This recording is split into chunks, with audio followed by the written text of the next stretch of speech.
না ফেরার দেশে পাড়ি জমালেন সবচেয়ে বেশি বয়সে হেভিওয়েট চ্যাম্পিয়ন হওয়া কিংবদন্তি বক্সার জর্জ ফোরম্যান।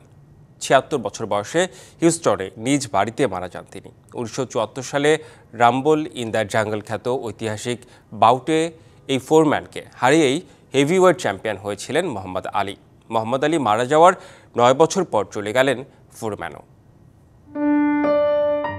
১৯৭৪ সালের অক্টোবরে কঙ্গোর কিনশাসায় পদার্পণ ঘটে বিশ্ব বক্সিংয়ের দুই মহাতারকা মোহাম্মদ আলী এবং জর্জ ফোরম্যানের।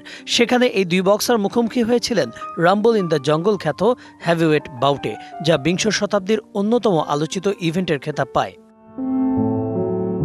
৬০,০০০ দর্শকের সামনে সেদিন ফোরম্যানকে অষ্টম রাউন্ডে নকআউট করে হেভিওয়েট চ্যাম্পিয়নশিপ নিজের করে নেন মোহাম্মদ আলী। তবে সেদিন ৩২ বছর বয়সী মোহাম্মদ আলীকে চ্যালেঞ্জের মুখে ফেলে বক্সিং সমর্থকদের স্মৃতিতে আলাদা স্থান করে নেন ২৫ বছর বয়সী foreman. All time Roma. Taste it, love it. ফোরম্যানের ইতিহাসের শুরুটা তারও আগে থেকে। ১৯৬৯ অলিম্পিক্সে হেভিওয়েট বক্সিংয়ে যুক্তরাষ্ট্রকে স্বর্ণ জেতান ফোরম্যান। এর পরের বছরই তার পেশাদার বক্সিংয়ে পদার্পণ। ১৯৭৩ সালে তৎকালীন হেভিওয়েট চ্যাম্পিয়ন জো ফ্রেজিয়ারকে নকআউট করে ছিনিয়ে নেন তার টাইটেল, যদিও পরের বছর রাম্বল ইন দ্য জঙ্গলে তা হারাতে হয় মোহাম্মদ আলীর কাছে।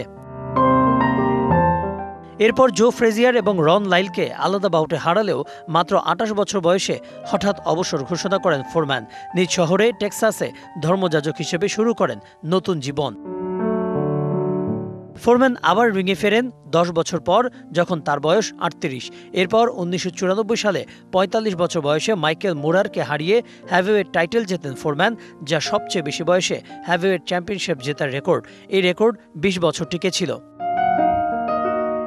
ফোরম্যানের শেষ লড়াই ছিল ১৯৯৭ সালের নভেম্বরে। সেই লড়াইয়ে তিনি হেরে যান শ্যানন ব্রিগসের কাছে। এরপর অনেকটাই দৃষ্টির আড়ালে চলে যান আন্তর্জাতিক বক্সিংয়ের এই হল অব ফেমার। এরপর আরেকবার আলোচনায় এসেছিলেন ফোরম্যান। সাবেক প্রতিপক্ষ মোহাম্মদ আলীকে বক্সিংয়ের থেকেও বড় কিছু বলেছিলেন।